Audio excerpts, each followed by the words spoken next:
Today I'm going to be reading some of the most unhinged Betta fish stories I have ever heard, and these came directly from my followers who follow my Instagram account, which is the Happy Betta. If you're not following, you totally should check it out. I post fun reels all the time. I was not planning on making this video at all. However, due to a recent reel that I uploaded that everyone seemed to love, everyone was dumping stories of their Betta. The reel was very simple. It just had some text that said, "I'm bored.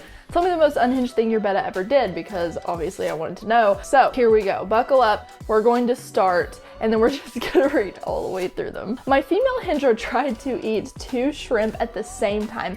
I had to catch her and remove them both before she choked. I don't know if you have noticed it yet, but Betta fish are a lot like dogs. Like a lot like dogs. And honestly, they shock me with how smart they are. But sometimes they don't do the smartest things. It just cracks me up. I used to have blonde hair. My very sassy Betta had only known me with blonde hair. So when she saw me with my natural brown hair, she flared at me for 3 days every time I came up to the tank. I taught mine to give kisses by putting little pieces of food on the tip of my finger and having him eat them off. This was all very fine until my family went on vacation and my grandparents were watching our pets. Apparently, my grandfather put his finger in the water just to say hi to the fish, and my Betta came up and chomped him full force. I wonder if you even told your grandfather that you had taught him to do that, because I can just imagine wanting to say hi to the fish and then just getting bitten full force in the finger. Oh my word. My waffles bit me while I was feeding him. I'm starting to see a pattern here. I jerked my hand back because it startled me. He was still holding on and proceeded to fall onto the floor. I quickly got him back in his tank. He then was flaring at me like it was totally all my fault. I haven't been a Betta keeper for too long, but she got stuck in a little rock I drilled small holes in to have a feeding cave for my coolie loaches. The life bearers were faster than the loaches. Now, she got stuck in one of those holes, but on the way out, she's okay now, super lively, but she did lose some scales in the majority of her pectoral fins.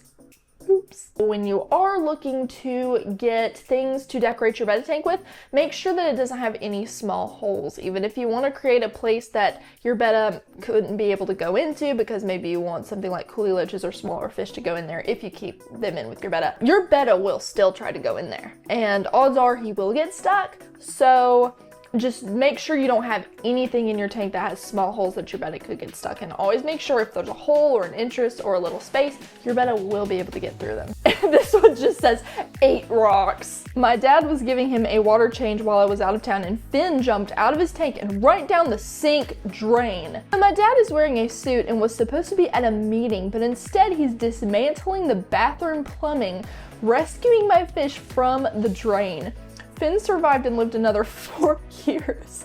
This is honestly one of my favorites. I can just imagine, but also like, what a dad. What a dad, dismantling the plumbing to rescue your fish. I wouldn't say unhinged, just more like funny and cute. I had a filter for my Betta and he would go under the current.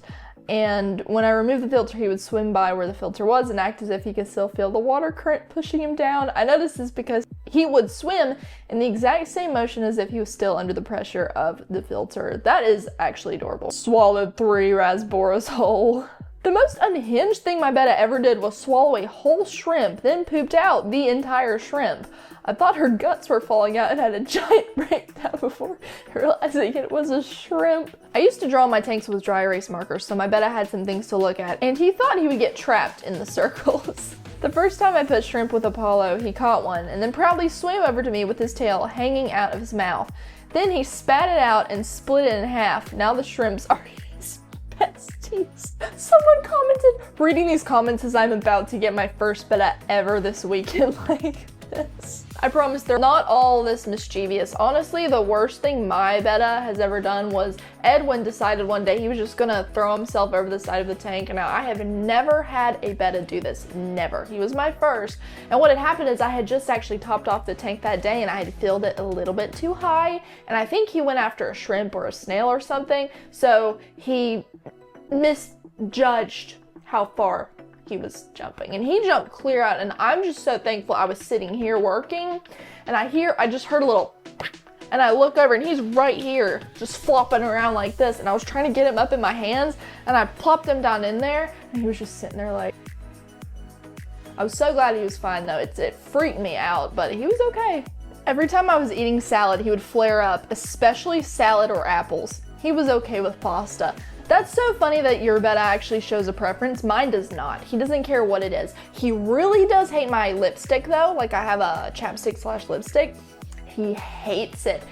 Honestly, he doesn't like anything. He'll flare at anything, but really the things that are bright and colorful, anything pink or red, ooh man, he hates that so much. My Betta Molly somehow jumped out of her tank, not even an inch of space, while I was playing a game. My mind told me to go check on her, and when I found her, she looked up at me like she felt the guilt. Honestly, I'm so glad that she thought to go check. That is such a good thing. My crown tail loves when I feed him fresh ghost shrimp, so he's pretty aggressive when getting his food, only when lunging at it though. He's a good dude. So a couple times he's eaten a piece that was a little too big and I was terrified he was choking, but many times he just gets stuck on my tweezers and will not let go. Man loves his shrimp. Eat 5 baby shrimp in a few minutes like big ones too, swallowing them whole. I was horrified. I was standing next to their tank talking to someone and it jumped at us. After 3 years of never jumping in a 10-gallon planted tank, I guess I wasn't paying him enough attention just standing there. Bettas do love to jump. Now, if you get a Betta with short fins like a placotte Betta, they can jump a whole lot higher. But with long fin Bettas, they really can't jump very high. I had a female Betta once named Cheyenne. She ate my shrimp, but only the orange ones out of the Skittles mix I had in the tank with her. I guess they had better flavor. This cracked me up. You know why? Because that mix of shrimp, they come in different colors and they're actually called Skittle shrimp. But the Betta was picking out only one color, and that reminds me of how a lot of times when we eat candy or something, like I used to eat Skittles and I had a favorite flavor. I think it was the green ones. I think the green ones were my favorite, and you always pick those out first, or like the jelly beans. Pascal attacked his moss balls the first week they were in his tank, but didn't care about the Neocardinia shrimp. Once I came home and looked in my tank, only to realize my Betta was missing. I tore through all my plants and scape, but I couldn't find him anywhere, so I thought somehow he died and my shrimp ate him or something, because there was no trace of him. 2 hours later, I'm looking at the filter, and next to it, there's this 1-inch space with nothing in it in the back of my tank, and he's just chilling there. Also, I have a lid on my tank, so this dude literally managed to jump through the 1/2-inch gap between the lid and the wall, separating the tank and the filter. I had to completely dismantle the back of my tank because he wouldn't let me net him. God, the things we do for these fish, oh my word. Mine tries to attack me through the glass whenever I yawn in front of him. Well, maybe it's like, in fish, maybe you're like challenging him, because you know sometimes Bettas will move their mouth when they look at you or see you, and they'll open and close their mouth. Maybe yawning is somehow offensive to Bettas. It's like fish language for something, like fight me. My Betta somehow got in my cup with my snails, which the cup is like 3 Betta tanks away. I have no idea how he got there, lol. He's magical for me. Wow. Really nice shot. Are you using your phone camera? Okay, so in case you want to know, whenever I film my Bettas, I do use my phone camera, but I buy a macro lens off of Amazon, so I can link that in the description.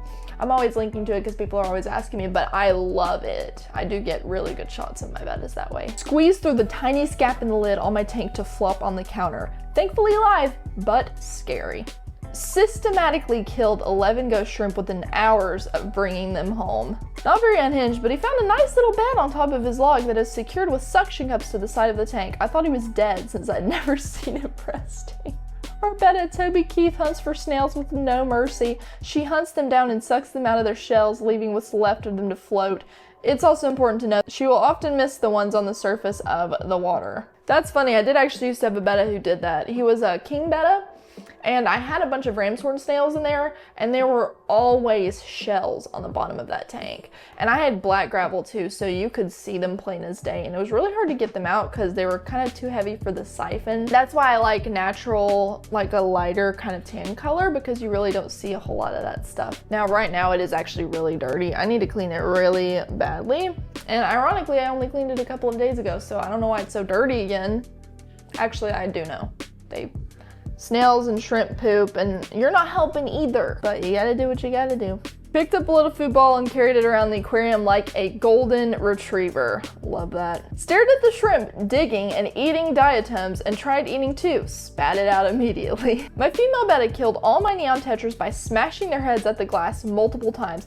I tried to stop her, but it was too late, so I fed them to my crabs. He eats bladder snails regularly, bro. He has an unparalleled greed and hunger. He has eaten every shrimp and now snail that has been in his tank. There is a literal graveyard of empty shells.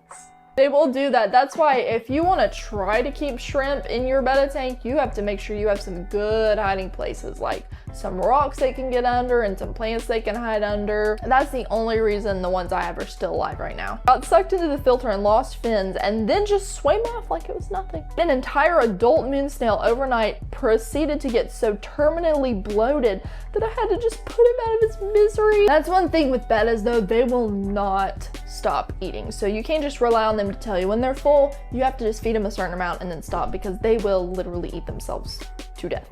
He flares at a fork. He doesn't flare at other betta videos anymore, but show him a fork and he mad. Jumped out of the tiny gap between his tank and the glass lid, landed on the lid, then acted offended when I put him back because he did it in front of me while I was looking to see how the loach got out of the tank and onto the floor. I think this one's kind of funny because it almost seems to me like the betta was demonstrating how it got onto the floor. The betta's like, Mom, look at me, I will show you, watch. Ate a piece of concrete and died. Oh. Walked away for 1 second to grab water conditioner during a tank clean and my fish swam up into my extra large airline tubing. It's been months and he still has a bald spot on the top of his head. I came home from school and he had his tail in his mouth. When I got close to the tank, it scared him and he ripped out a large piece from his body. So I was playing tug of war with him to get the piece back. I eventually got him to let go because I lifted him out of the water. He had to sit in medication whilst I figured out what had happened. Turns out he didn't like his neighbors, so I put a wall of paper up and he never ate his tail again. Died. My white betta liked to pick up tiny rocks and projectile spit them at the shrimp and snails in the tank with them, then flare at me when I caught him doing it. I love him. I was standing next to their tank talking to someone and it jumped at us. After 3 years of never jumping in the 10-gallon planted tank, I guess I wasn't paying him enough attention just standing there. Thank you for joining me for this little story time. That was a lot of fun, just sharing some silly little betta stories. By the way, if you are considering getting a betta, don't let this worry you. A lot of times they're just really chill for most of the time. These stories were hilarious, but don't think that this is what they do all the time. And every betta is different, every betta is unique, so not everyone is going to act the same. They all have different preferences, they have different behaviors, so don't let it worry you, but that was absolutely hilarious. I think my favorite one, let me know which one was your favorite in the comments. I think my favorite was the one where the betta jumped into the plumbing and then the dad in his suit had to dismantle it to rescue the fish. Oh my word. And the fact that he lived for another year too, man. Bettas are hardy. They are very hardy and tough fish. Gotta love them. If this is your first time, I highly suggest that you go check out all my other videos. There are so many and they all show you how to take the best care of your betta. I also have some really fun links in the description. A link to my free Facebook group, the Betta Fish Forum. That is a wonderful place to talk with fellow betta keepers, make some friends, find answers to your questions, and anything else you can think of. I also have a link to a free guide that you can download right now. It's down in there, as well as a link to my Instagram page so you can go check out more of these fun reels that I've made. If you have not yet, it's a really fun place. I post there once every day. If you did not participate in this reel and you have an unhinged story of your betta, please put it in the comments. I want to keep reading funny and unhinged stories. Please put it in the comments. But that's it, friend. I'll let you go. God bless you. Have a wonderful day, and I will see you soon.